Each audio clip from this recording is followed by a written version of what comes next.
Hi everyone, कैसे हो आप सभी लोग। आई होप आप लोग अच्छे होंगे। मैं हूं राहुल जयसवाल एंड स्वागत करता हूं आप सभी का एक बार फिर हमारे यूट्यूब चैनल JR ट्यूटोरियल्स में।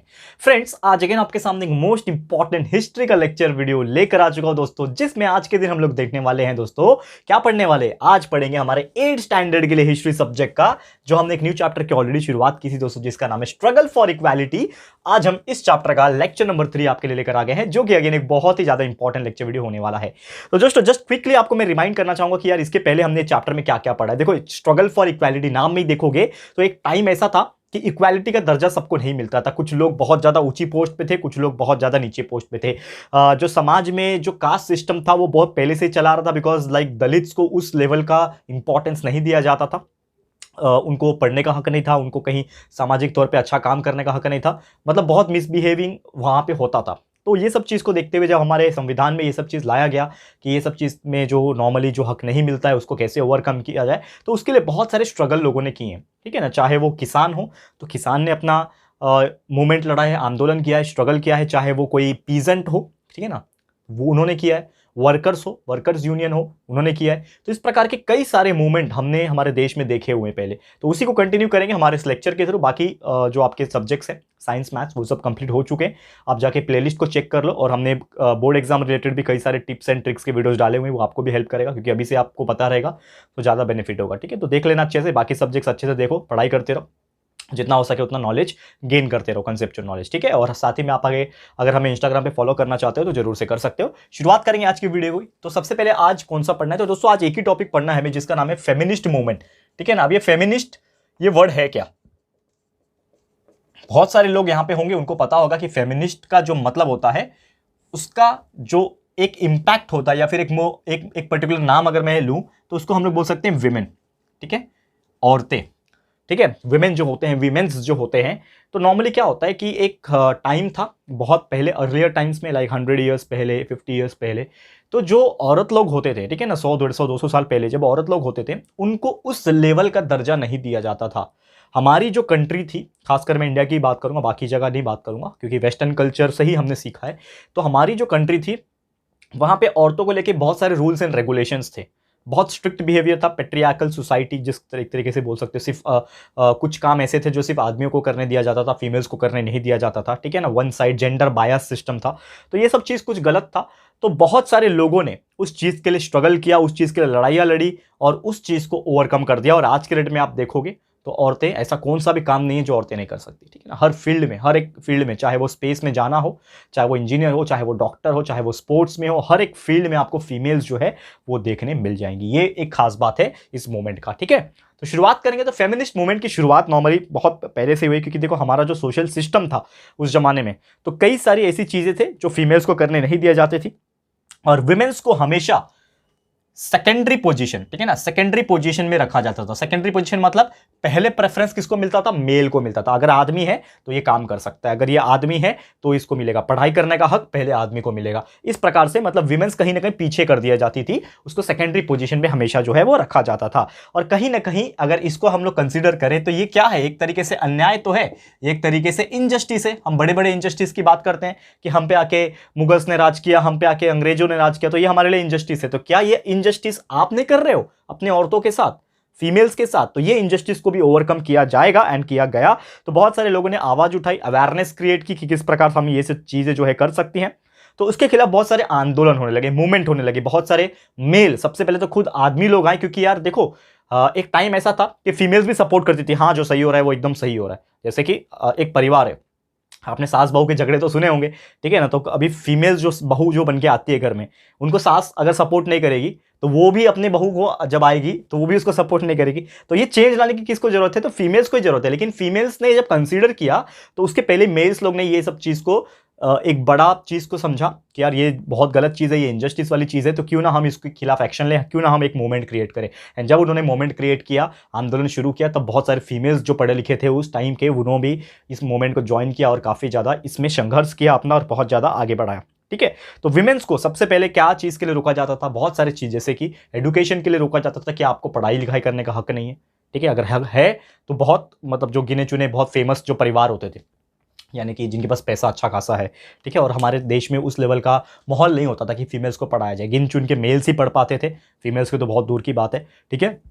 अगर आप बहुत अच्छे फैमिली से, प्रिंसली स्टेट से बिलोंग करते हो, फैमिली अच्छे रॉयल फैमिली से बिलोंग करते हो, तो आपको पढ़ने दिया जाएगा, अदरवाइज नहीं। बाकी आप चूल्हा बर्तन करो, फैमिली की रिस्पॉन्सिबिलिटी निभाओ, ये वाली चीज़ें होती थी। कहीं पे जाना है आदमियों के साथ, वो अलाउ नहीं था।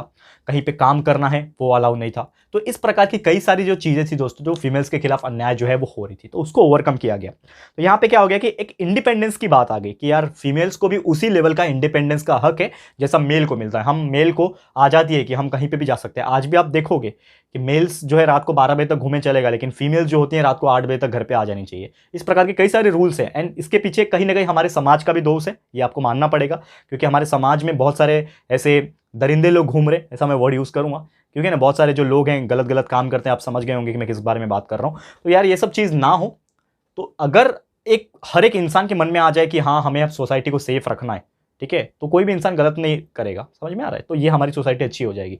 तो फिर मेल और फीमेल दोनों इक्वल हो जाएंगे। आज है इक्वल, लेकिन कहीं ना कहीं मैं बात कर रहा हूँ तो होती है, ठीक है।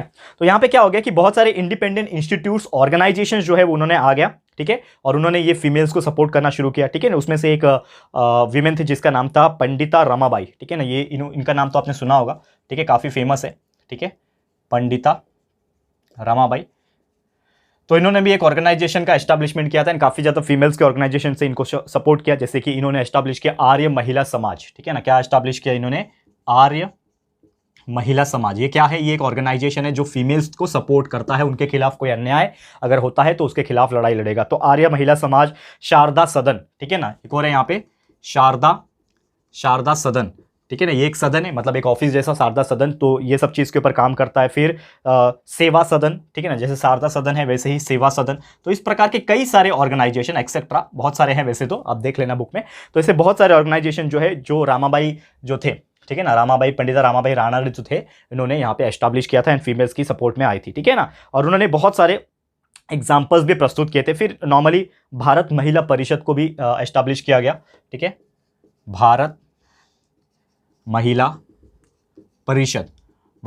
परिषद, जो कि 1904 में, देखो ये कितनी पुरानी बात हो रही है, लगभग आज से 117 साल पहले की बात है, ठीक है ना। तो भारत महिला परिषद ये एक ऑर्गेनाइजेशन था, इसकी शुरुआत की गई। उसके अलावा ऑल इंडिया विमेंस कॉन्फ्रेंस 1927 में इसको फाउंड किया गया, एंड इनका मेन गोल यही था, मेन ऑब्जेक्टिव ये था कि किस प्रकार जो नेशनल राइट्स है, जो विमेंस का जो हक है, जैसे कि एक हक है उनका राइट टू फ्रीडम, कि उनको भी आज़ादी का हक है उतना ही जितना मेल को मिलता है, ठीक है। राइट टू इनहेरिटेंस का मतलब जो बोलते हैं ना उत्तराधिकारी मतलब जैसे कि अगर एक घर में, ठीक है ना, एक फादर एंड मदर है, उनकी कुछ प्रॉपर्टी है और उनके 2 बच्चे हैं, एक लड़का है, एक बॉय है और एक गर्ल है, ठीक है। तो दोनों को ही इक्वल हिस्सा दिया जाएगा, ठीक है ना, दोनों को ही इक्वल हिस्सा दिया जाएगा। ऐसा नहीं तो पहले के जमाने में क्या होता था, आज भी कहीं ना कहीं वैसे ही होता है देखा जाए तो, कि जो माँ बाप के पैसे होते हैं या फिर माँ बाप की जो प्रॉपर्टी होती है उसका जो हक होता है, उत्तराधिकारी जिसको हम लोग बोलते हैं, ठीक है ना, वंश, वो कौन होता है? मेल होता है, ठीक है ना। मतलब उसकी प्रॉपर्टी मेल को मिलेगी। लड़की तो है अपने शादी करके ससुराल चली जाती है, उनको कुछ नहीं मिलता है। लेकिन आज के डेट में अगर वो लड़की लेना चाहेगी तो वो ले सकती है, केस कर सकती है अगर उनको नहीं मिला तो ये जो इनहेरिटेंस का हक है वो उनको दिया जाएगा। राइट टू वोट करने नहीं दिया जाता महिलाओं को, पहले के जमाने में वोटिंग अलाउ नहीं था फीमेल्स को, सिर्फ मेल कर सकते हैं, तो ये चीज़ को भी ओवरकम किया गया। तो ऐसे कई सारी चीज़ें, राइट टू एजुकेशन हो गया, तो ऐसे कई सारी चीज़ों का जो हक है इन महिलाओं द्वारा, इन ऑर्गेनाइजेशन द्वारा जो है वो क्रिएट किया गया, एस्टैब्लिश किया गया, और उनकी हक में बहुत सारी चीज़ें हुई। फिर एक और थी जिनका नाम था रखमाबाई जनार्दन सावे, ये भी बहुत ही फेमस है, ठीक है, रखमाबाई जनार्दन सावे।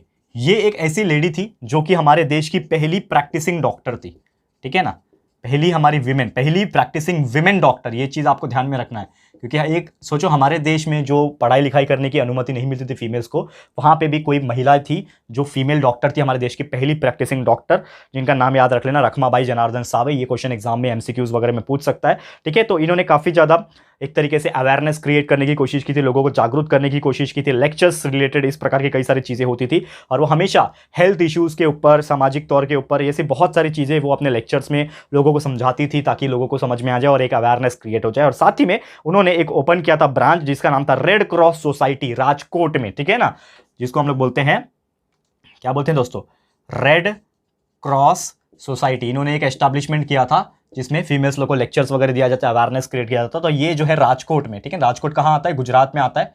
ये आपको पता होगा। तो राजकोट में रेड क्रॉस सोसाइटी इन्होंने क्रिएट किया और 20th सेंचुरी के टाइम विमेंस का बहुत सारा पार्टिसिपेशन भी बढ़ गया बहुत सारे इश्यूज में। मतलब नॉर्मली क्या होता था कि जो वुमेन्स को हक नहीं होता था उनको यहाँ पे समझ में आने लगा कि विमेंस को पढ़ने लिखने का हक है, उनको काम करने का हक है, उनको वोट करने का हक है, उनको फ्रीडम है। तो हर प्रकार की चीज़ें जो है उनको मिलने लगी एक तरीके से। और विमेंस का जो पार्टिसिपेशन था अलग अलग जगह पे होने लगा, जैसे खासकर पॉलिटिक्स में भी होने लगा। नेशनल मूवमेंट जो नॉर्मली पूरे देश में आंदोलन होता था उसमें फीमेल्स भी अब जा सकती है, पहले सिर्फ मेल होते थे, अब विमेंस भी चाहेगी तो वो हिस्सा ले सकते हैं। रिवॉल्यूशनरी क्रांतिकारी आंदोलन जो होता है, रिवॉल्यूशनरी जो मूवमेंट होता है उसमें अपना हिस्सा ले सकती है, ठीक है। और जैसे ही 1935 का जो एक्ट आया, आप जानते हो एक एक्ट आया था, एक्ट ऑफ 1935, तो उसमें विमेंस के लिए भी यहाँ पे एक तरीके से सुविधाएं की गई थी कि वो भी माइनॉरिटीज या फिर आप बोल सकते हो कि एक तरीके से मिनिस्ट्रीज में शामिल हो सकती हैं, ठीक है ना। जैसे आपको पता है कि मिनिस्टर्स जो है सिर्फ मेल बनते थे, लेकिन अगर जो बनना चाहेंगी, जो एक प्रोसीजर होता है उसको फॉलो किया जाए, तो एक एक्ट निकाला गया, एक कानून निकाला गया 1935 के बाद कि females can also participate in the ministries as well.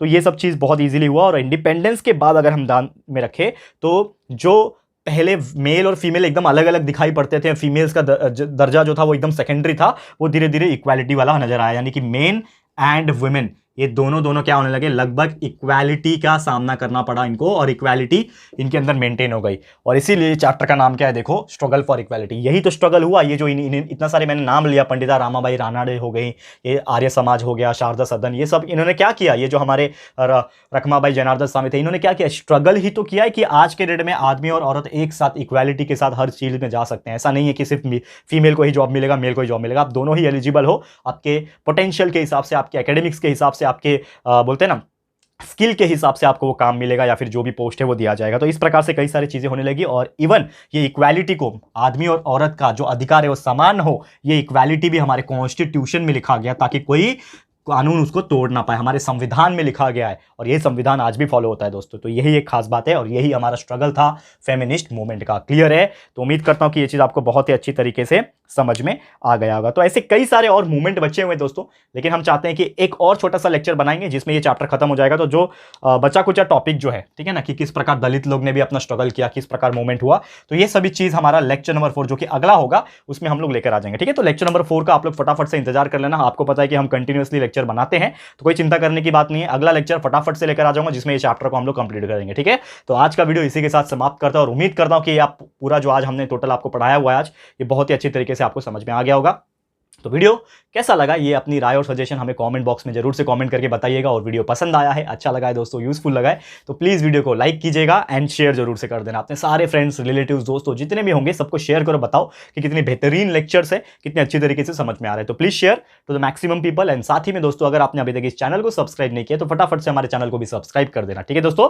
तो जल्दी मिलेंगे हमारे अगले वीडियो में, तब तक के लिए thank you and good bye.